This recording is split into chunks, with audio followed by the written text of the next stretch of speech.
Film की शुरुआत होती है साल 2001 से। हमारा main hero teddy walker high school में बैठा है। उसका सबसे इंपॉर्टेंट टेस्ट चल रहा है।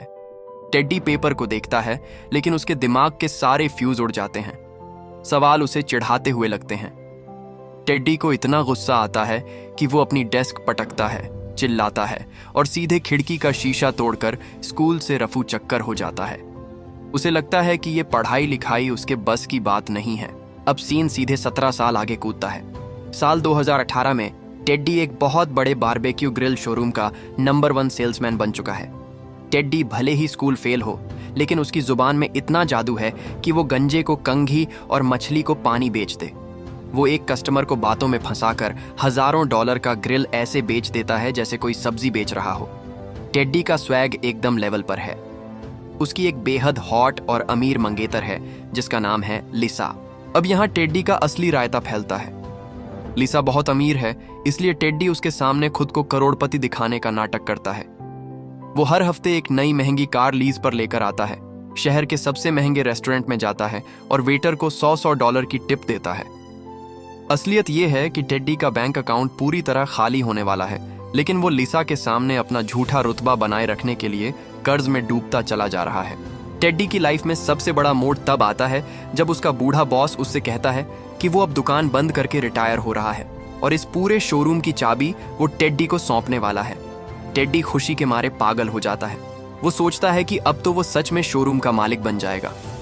इसी खुशी में वो उसी रात शोरूम के अंदर लिसा को एक ग्रैंड प्रपोजल देने का प्लान बनाता है। रात के वक्त टेडी पूरी दुकान को मोमबत्तियों से चमका देता है, चारों तरफ गुलाब की पंखुड़ियां बिखेर देता है। लिसा वहां आती है और टेडी एकदम फिल्मी स्टाइल में घुटनों पर बैठकर उसे प्रपोज करता है। लिसा तुरंत हाँ कह देती है और दोनों रिंग एक्सचेंज करते हैं। टेडी खुशी से झूमने लगता है और सेलिब्रेट करने के लिए शैंपेन की बोतल उठाता है। अब यहां होता है असली पोपट। टेडी जैसे ही शैंपेन का कॉर्क खोलता है, वो कॉर्क गोली की रफ्तार से जाकर एक बड़े गैस टैंक के रेगुलेटर से टकराता है।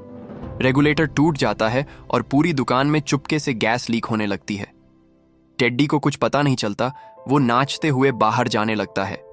जैसे ही वो दुकान की मेन लाइट का स्विच ऑफ करता है, एक जोरदार स्पार्क होता है और धड़ाक, पूरा का पूरा शोरूम हवा में उड़ जाता है। टेडी शीशे तोड़कर सड़क पर गिरता है। वो तो बच जाता है, लेकिन उसका शोरूम और उसका मालिक बनने का सपना दोनों एक सेकंड में स्वाहा हो जाते हैं। शोरूम जलने के बाद टेडी सीधे सड़क पर आ जाता है। कंपनी वाले उसकी महंगी कार उठा ले जाते हैं और उसके पास फूटी कौड़ी नहीं बचती। वो अपने एक अमीर दोस्त मार्विन के पास जाता है जो एक बहुत बड़ी फाइनेंशियल कंपनी चलाता है। मार्विन कहता है कि टेडी की सेल्स की स्किल बहुत कड़क है, इसलिए वो उसे अपने यहाँ नौकरी दे देगा जहां उसे लाखों की सैलरी मिलेगी। टेडी खुश हो जाता है, लेकिन मार्विन तुरंत एक बम फोड़ता है। वो कहता है कि कंपनी के नियम के मुताबिक टेडी के पास कम से कम हाई स्कूल पास का सर्टिफिकेट होना जरूरी है। टेडी के पास कोई ऑप्शन नहीं बचता। वो मुंह छुपाकर रात के वक्त अपने उसी पुराने हाई स्कूल में जाता है जहां नाइट स्कूल की क्लासेस चलती हैं। स्कूल में घुसते ही उसे सबसे पहला झटका लगता है। वहां का प्रिंसिपल कोई और नहीं बल्कि स्टीवर्ट है। स्टीवर्ट बचपन में बहुत ही सीधा साधा और डरपोक लड़का था और टेडी स्कूल के दिनों में उसे बहुत बुरी तरह रैग करता था और परेशान करता था। अब स्टीवर्ट के हाथ में पावर थी। वो टेडी को देखते ही अपनी पुरानी बेइज्जती का बदला लेने पर उतर आता है। वो टेडी का मजाक उड़ाता है, उसे अपने केबिन की कस्टमाइज्ड चेयर दिखाता है और साफ कह देता है कि वो उसे रेगुलर स्कूल में तो कभी नहीं घुसने देगा, लेकिन हाँ, कानूनन वो उसे नाइट स्कूल की क्लास अटेंड करने से नहीं रोक सकता। स्टीवर्ट टेडी को चैलेंज देता है कि वो उसे किसी भी कीमत पर पास नहीं होने देगा। टेडी जब अपनी पहली नाइट क्लास में पहुंचता है तो वहां का नजारा देखकर उसका सिर चकरा जाता है। क्लास में एक से बढ़कर एक कार्टून भरे पड़े थे। चलिए इनसे शॉर्ट में मिलते हैं। कैरी, नाइट स्कूल की टीचर जो बहुत ही स्ट्रिक्ट है और फालतू का ड्रामा एक सेकंड बर्दाश्त नहीं करती। मैकेंजी, एक अजीब आदमी जो सोचता है कि रोबोट्स एक दिन दुनिया पर कब्जा कर लेंगे। थेरेसा, एक परेशान हाउसवाइफ जो सिर्फ अपने बच्चों से दूर रहने के लिए यहां आई है। लुइस, एक अजीब सा वेटर जो खुद को बहुत बड़ा डांसर और शातिर समझता है। जैलन, एक सीधा लड़का जिसे उसकी नौकरी से लात मारकर निकाल दिया गया है। बॉबी, एक कैदी जो जेल की कोठरी से सीधे वीडियो कॉल के जरिए क्लास ले रहा है। टेड्डी को लगता है कि वो अपनी पुरानी आदतों के मुताबिक यहां भी बिना पढ़े पास हो जाएगा। वो क्लास में बैठते ही कैरी को मक्खन लगाना शुरू करता है और अपनी मीठी बातों से इम्प्रेस करने की कोशिश करता है। लेकिन कैरी बहुत चालू है। वो टेड्डी की चाल तुरंत समझ जाती है और सबके सामने उसकी बोलती बंद कर देती है। वो साफ कह देती है कि यहाँ कोई शॉर्टकट नहीं चलेगा, जो पढ़ेगा वही बचेगा। कुछ दिन बीतते हैं और कैरी क्लास का पहला प्री टेस्ट लेती है। टेड्डी बिना पढ़े एग्जाम में बैठता है और उसके नंबर आते हैं बिल्कुल 0। कैरी टेड्डी को अकेले में बुलाती है और साफ अल्टीमेटम दे देती है कि अगर अगले टेस्ट में वो फेल हुआ तो वो उसका बोरिया बिस्तर बांधकर उसे स्कूल से बाहर फेंक देगी। टेड्डी बुरी तरह डर जाता है, क्योंकि अगर वो स्कूल से निकला तो मार्विन की नौकरी जाएगी और लिसा को भी सच पता चल जाएगा। अब टेड्डी मेहनत करने के बजाय अपने पुराने रंग में आता है। वो पूरी क्लास के नमूनों को इकट्ठा करता है और एक खुराफाती आइडिया देता है। वो कहता है कि क्यों ना हम सब मिलकर सीधे स्कूल के अंदर घुसें और कैरी की अलमारी से फाइनल टेस्ट की आंसर की ही उड़ा लें। पहले तो सब डरते हैं, लेकिन फेल होने के डर से सब इस चोरी के प्लान में शामिल हो जाते हैं। रात के 12 बजते हैं। टेड्डी और उसकी पलटन काले कपड़े पहनकर, मुंह पर नकाब लगाकर स्कूल की बाउंड्री कूदती है। स्कूल के अंदर घुसने के बाद फुल कॉमेडी होती है। मैकेंजी गलती से अलार्म बजाने वाला होता है, लुइस अपनी अजीब हरकतें करता है और कंप्यूटर हैक करके आंसर ढूंढने की कोशिश करते हैं। लेकिन तभी ट्विस्ट आता है। प्रिंसिपल स्टीवर्ट अचानक रात में ऑफिस की तरफ आने लगता है। स्टीवर्ट को रोकने के लिए थेरेसा आगे आती है और उसे डिस्ट्रैक्ट करने के लिए घटिया लेवल का फ्लर्ट करना शुरू कर देती है। वो ऐसी अजीब हरकतें और बातें करती है कि स्टीवर्ट डर जाता है। इसी बीच बाकी गैंग को भागने का मौका मिल जाता है, लेकिन भागते वक्त रास्ता ब्लॉक होने की वजह से ये सब स्कूल की छत पर पहुंच जाते हैं। वहां से भागने के चक्कर में ये लोग सीधे छत से नीचे गिरते हैं और फुल टू कॉमेडी सीन बनता है। कोई कैसे भाग रहा है, कोई कैसे कूद रहा है, लेकिन कैसे ना कैसे करके सभी टाइम पर वहां से भाग जाते हैं। अब अगले दिन इन लोगों का यह कांड टीचर को पता चल जाता है और वो खड़ी होती है। पूरी गैंग के तोते उड़ जाते हैं। टेड्डी को लगता है कि अब तो सीधा जेल की हवा खानी पड़ेगी, लेकिन यहाँ कहानी में एक बड़ा ट्विस्ट आता है। कैरी पुलिस को फोन नहीं करती। वो बाकी सबको घर भेज देती है और टेड्डी को रोक लेती है। कैरी टेड्डी से कहती है कि वो पिछले कई दिनों से उसकी हरकतों को नोटिस कर रही है।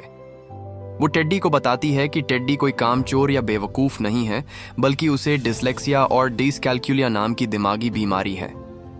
इस वजह से टेड्डी को अक्षर और नंबर्स उल्टे पुल्टे और नाचते हुए दिखाई देते हैं। टेड्डी ये सुनकर चौंक जाता है, क्योंकि आज तक सबने उसे सिर्फ नालायक कहा था। कैरी कहती है कि वो टेड्डी को पास करवाकर रहेगी, लेकिन उसके लिए वो एक बहुत ही हटके तरीका अपनाएगी। अगले दिन कैरी टेड्डी को स्कूल की क्लास में नहीं, बल्कि एक लोकल एमएमए के फाइटिंग रिंग में लेकर जाती है। कैरी खुद बॉक्सिंग ग्लव्स और पैड्स पहनकर रिंग में उतरती है और टेड्डी को सामने खड़ा कर देती है। अब नियम यह था कि कैरी टेड्डी से मैथ्स और हिस्ट्री के सवाल पूछेगी। टेड्डी जैसे ही कोई गलत जवाब देता, कैरी उसे एक जोरदार पंच या किक मारती। टेड्डी रिंग में इधर उधर भागता है, मार खाता है और चिल्लाता है। लेकिन इस मार के डर से टेड्डी का दिमाग एकदम रॉकेट की तरह काम करने लगता है। वो डर के मारे सही सही जवाब देने लगता है। इस अजीब और फनी कुटाई की वजह से टेड्डी का फोकस एकदम सेट हो जाता है।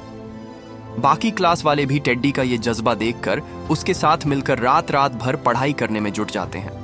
अब आता है फिल्म का सबसे बड़ा ड्रामा वाला सीन। फाइनल एग्जाम का हफ्ता आ जाता है, लेकिन उसी रात स्कूल में प्रॉम नाइट यानी विदाई पार्टी भी होती है। टेड्डी ने अभी तक अपनी मंगेतर लिसा से ये छुपा रखा था कि वो नाइट स्कूल में पढ़ रहा है। टेड्डी लिसा को उसी स्कूल की प्रॉम नाइट पार्टी में लेकर आता है और झूठ बोलता है कि वो इस स्कूल का एक बहुत बड़ा वीआईपी गेस्ट और डोनर है। पार्टी एकदम जोरों शोरों से चल रही होती है। टेड्डी और लिसा डांस कर रहे होते हैं। तभी वहां विलेन बनकर एंट्री मारता है प्रिंसिपल स्टीवर्ट। स्टीवर्ट को टेड्डी का ये झूठ बर्दाश्त नहीं होता। वो सीधे स्टेज पर जाता है, माइक थामता है और पूरी पार्टी के सामने चिल्लाकर टेड्डी का भंडा फोड़ कर देता है। वो कहता है कि ये टेड्डी वॉकर कोई बिजनेसमैन नहीं है, बल्कि एक नंबर का फेलियर है जो रात को छुपकर नाइट स्कूल में पढ़ता है। ये सुनते ही लिसा के होश उड़ जाते हैं। वो सबके सामने खुद को बेइज्जत महसूस करती है। लिसा टेड्डी पर बुरी तरह भड़कती है कि उसने इतने समय से उससे इतना बड़ा झूठ क्यों बोला। वो अपनी सगाई की अंगूठी निकालती है और टेड्डी के मुंह पर मारकर हमेशा के लिए ब्रेकअप करके वहां से चली जाती है। टेड्डी का दिल पूरी तरह टूट जाता है। वो गुस्से में आकर कहता है कि जब लिसा ही चली गई तो वो ये एग्जाम नहीं देगा, और वो टेस्ट छोड़कर वहां से भाग जाता है। टेड्डी बाहर सड़क पर बैठकर रो रहा होता है। तभी वहां कैरी और नाइट स्कूल के सारे अतरंगी दोस्त आ जाते हैं। वो सब टेड्डी को घेर लेते हैं और उसे जमकर खरी खोटी सुनाते हैं। वो कहते हैं कि तुझे ये एग्जाम लिसा के लिए नहीं, बल्कि उन लोगों के मुंह पर तमाचा मारने के लिए देना है जो तुझे बेवकूफ समझते हैं। टेड्डी को बात समझ आ जाती है। एग्जाम शुरू होने में सिर्फ 2 मिनट बचे होते हैं। टेड्डी पागलों की तरह स्कूल की बिल्डिंग की तरफ दौड़ता है, सीढ़ियां चढ़ता है और ठीक आखिरी सेकंड पर एग्जाम हॉल का दरवाजा खोलकर अंदर घुस जाता है। वो अपनी पूरी ताकत लगाकर पेपर लिखता है। कुछ दिनों बाद फाइनल रिजल्ट आता है। सब लोग नोटिस बोर्ड के सामने खड़े होते हैं। टेड्डी के सारे दोस्त मैकेंजी, थेरेसा, लुइस सब के सब पास हो जाते हैं और खुशी से झूमने लगते हैं। लेकिन जब टेड्डी अपना रिजल्ट देखता है तो उसके पैरों तले जमीन खिसक जाती है। टेड्डी पासिंग मार्क्स से सिर्फ 4 नंबर कम रह जाता है और फेल हो जाता है। टेड्डी पूरी तरह उदास हो जाता है, लेकिन वो इस बार हार नहीं मानता। वो अगले सेमेस्टर में दोबारा फॉर्म भरता है, फिर से एग्जाम देता है और इस बार वो पूरे नंबरों से पास होकर अपनी डिग्री हासिल कर लेता है। अब आता है फिल्म का आखिरी और सबसे मजेदार सीन, ग्रेजुएशन डे। टेड्डी बकायदा ग्रेजुएशन का गाउन पहनकर स्टेज पर जाता है। उसे स्पीच देने के लिए कहा जाता है। टेड्डी माइक पर आकर अपने ही अंदाज में एक बेहद फनी और कड़क स्पीच देता है कि कैसे उसने मार खा खा कर पढ़ाई की और कैसे शॉर्टकट मारने वाले हमेशा फंसते हैं। तभी उसकी नजर सामने ऑडियंस में जाती है, जहां लिसा खड़ी होकर उसके लिए तालियां बजा रही होती है। लिसा टेड्डी की इस मेहनत और उसकी सच्चाई को देखकर उसे माफ कर देती है और दोनों दोबारा एक हो जाते हैं। प्रिंसिपल स्टीवर्ट मुंह लटकाए देखता रह जाता है और टेड्डी अपनी डिग्री हवा में लहराता है। तो भाइयों और उनकी बहनों, ये थी नाइट स्कूल की फुल टू कॉमेडी और ड्रामे से भरपूर कहानी। अगर आपको टेड्डी की रिंग वाली कुटाई और चोरी का प्लान मजेदार लगा हो तो इस वीडियो को तुरंत एक लाइक ठोक दो। कमेंट में बताओ कि आपका सबसे पसंदीदा सीन कौन सा था। चैनल पर नए हो तो सब्सक्राइब बटन को दबाकर बेल आइकन ऑन कर लो, ताकि अगली किसी भी कड़क मूवी का एक्सप्लेनेशन आपसे मिस ना हो। मिलते हैं आपसे अगली वीडियो में, तब तक के लिए बाय बाय और टेक केयर।